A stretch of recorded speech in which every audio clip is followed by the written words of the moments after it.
Assalamualaikum warahmatullahi wabarakatuh. Perkenalkan, nama saya Reja Maulana. Saya mahasiswa STI Kadar Indonesia, Prodi Manajemen semester 3.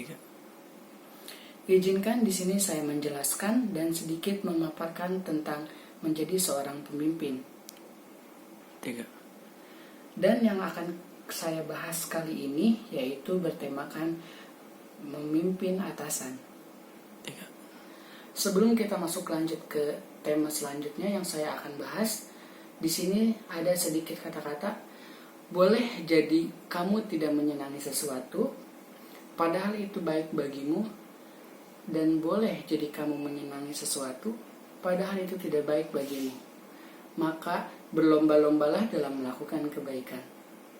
3. Dan di sini ada beberapa kecenderungan negatif yang biasa dilakukan oleh seorang bawahan terhadap atasannya yang tanpa disadari membuat dirinya masuk ke dalam area yang membuat dirinya tidak disukai. Yang pertama yaitu menjelek-jelekan. Di sini ada penjelasan tanpa kita sadari apa yang kita pikirkan tentang seseorang akan tercermin dari bahasa tubuh yang kita perlihatkan. Dari kata menjelek-jelekan ini, ketika seseorang itu melakukan kebaikan atau melakukan sesuatu yang berhasil, tetap saja akan dinilai jelek dan tidak baik bagi semuanya. 3. Dan yang kedua yaitu taat di depan, langgar di belakang. Dari penjelasan ini kita sudah bisa menangkap bahwa seorang bawahan yang taat di depan, langgar di belakang, dia mempunyai keinginan khusus. Seperti contohnya, dia selalu mengiyakan dan mengikuti apa mau atasannya yang sudah disuruh oleh atasannya. Namun di belakang dia tidak mengikutinya sama sekali. Dan mungkin bisa masuk ke poin yang pertama, menjelek-jelekan seperti tadi. 3. Dan yang ketiga atau yang terakhir yaitu merasa superioritas. Nah, merasa superioritas itu dia merasa bahwa dirinya bisa dan ingin diutamakan dari yang lainnya. Dan apapun pilihannya, ketika atasan Anda sampai mengeluarkan hak votenya ketika berhubungan dengan Anda harus sadar bahwa Anda sedang mengusik memimpinnya. Hal ini, jika dilihat dari sisi manapun, tidak akan pernah bersifat menguntungkan bagi diri dan karir Anda. Jadi, walaupun Anda mau berbuat apapun terhadap atasan Anda, tetapi tetap atasan Anda yang akan menjadi tetap teratas. Nah, di sini saya akan memulai proses tahapan-tahapan untuk pemimpin atasan kita. Nah, yang pertama di sini ada psikologi atasan. Di psikologi atasan ini kita harus bisa dan mampu dan bisa mempunyai trik-trik untuk memikat hati atasan kita. Dalam proses ini, untuk memimpin atasan atau sebuah organisasi, hal pertama yang harusnya Anda dapatkan ketika Anda ingin atasan Anda mengikuti saran Anda adalah rasa percaya dari saran-saran Anda. Nah, saran-saran Anda akan diterima oleh atasan Anda. Dan jika kalian ingin menginginkan sesuatu, pasti akan didengar juga oleh atasan kalian. Nah, di sini ada dua faktor psikologi utama yang sebaiknya Anda ketahui secara presisi ketika Anda ingin berhasil dalam memimpin atasan Anda. Yang pertama, apa yang Anda inginkan? Apa yang Anda inginkan pasti akan dituruti oleh pemimpin Anda. Nah, di sini yang pertama, apa yang diinginkan atasan untuk Anda kerjakan? Faktor psikologis pertama yang sebaiknya Anda ketahui dari atasan Anda adalah apa yang sebenarnya diinginkan oleh atasan Anda untuk Anda kerjakan. Sebenarnya, jika Anda mengetahui secara pasti apa yang diinginkan oleh atasan Anda, pekerjaan Anda dilakukan pasti tidak akan salah di matanya. Nah, Yang kedua, atasan ingin diperlakukan sebagai layaknya seorang atasan. Faktor psikologi kedua ini yang sebaiknya Anda ketahui dari atasan Anda adalah bagaimana dirinya ingin diperlakukan oleh Anda sebagai bawahannya. Setiap manusia memiliki rasa ego, atau dalam bahasa yang lebih baik, keinginan untuk dihargai, yang berbeda dengan yang lainnya. Nah, poin selanjutnya yaitu strategi perilaku memimpin atasan. Yang pertama yaitu strategi walk the talk. Di sini begitu juga halnya dalam pemimpin, setiap orang sangat menghargai orang lain yang melakukan apa yang dikatakannya, atau dalam bahasa pemimpinnya yaitu walk the talk.